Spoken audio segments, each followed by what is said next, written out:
iPhone කියලා පිළිගන්න හැමදෙනාම ඉතින් බිකුණන ගෙනාවු තවත් 3 wheel එකක විතර තමයි ගෙනාවේ. ඉතින් මේක නම් ඇවිල්ලා second owner 3 wheel එකක්. ඒ කියන්නේ දෙවෙනි අයිතිකරු යටතේ තියෙන 3 wheel එකක්. ඉතින් මේ 3 wheel එක ලියාපදිංචි අවුරුද්ද නම් 2004.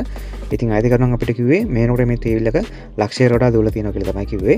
ඉතින් මේ 3 wheel එක තියෙන නම් බේරුවල මිල නම් අපිට කිව්වේ 5,50,000ක් කියලා තමයි කිව්වේ. ඉතින් මේ මිල සාකච්ඡා කරගන්න හැකියාව තියෙනවා කියලා තමයි අපිට අයිතිකරු සඳහන් කරේ. ඉතින් මේ 3 wheel එකේ වැඩි විස්තර සහ මිල ගණන් සාකච්ඡා කරන්න අවශ්‍ය නම් මම අයිතිකරුගේ hotline number එක දාන්නම්. ඉතින් මේ number එක කතා කරලා වැඩි විස්තර ලබා ගන්න හැකියාව තියෙනවා. නම්බර් එක නම් 077 15 60 715 077 15 60 715. ඉතින් මේ නම්බර් එක කතා කරලා වැඩි විස්තර ලබා ගන්න හැකියාව තියෙනවා. ඒ වගේම විකුණන්න තියෙන වාහන ඔයගොල්ලන් Roy Motors YouTube channel එක හරහා නොමිලේ දැන්වීම පළ කර ගන්න හැකියාව තියෙනවා. ඉතින් ඔයගොල්ලන්ට කරන්න තියෙන්නේ ඔයගොල්ලන්ගේ වාහනේ photos හරි videos හරි තියෙනවා නම් අපේ WhatsApp අංකයට එවන්න. ඉතින් නම්බර් එක නම් 073 866 320.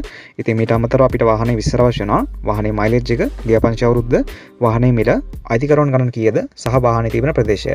ඉතින් මේ විස්තර ටික අපිට ඕන නම් ඔයගොල්ලන්ට නොමිලේ දැන්වීම පළ කර ගන්න හැකියාව තියෙනවා. ඒ වගේම මතකතුව Roy Motors YouTube channel එක subscribe කරලා තියාගන්න. එතකොට අපි ඉස්සරහට වීඩියෝ එකක් දාපු ගමන් ඔයගොල්ලන්ට notification එකක් එනවා. එහෙනම් නැවත තවත් අලුත් මේ වගේ වීඩියෝ එකකින් හමු වෙනකන් ඔයගොල්ලන්ට සුබ දවසක්.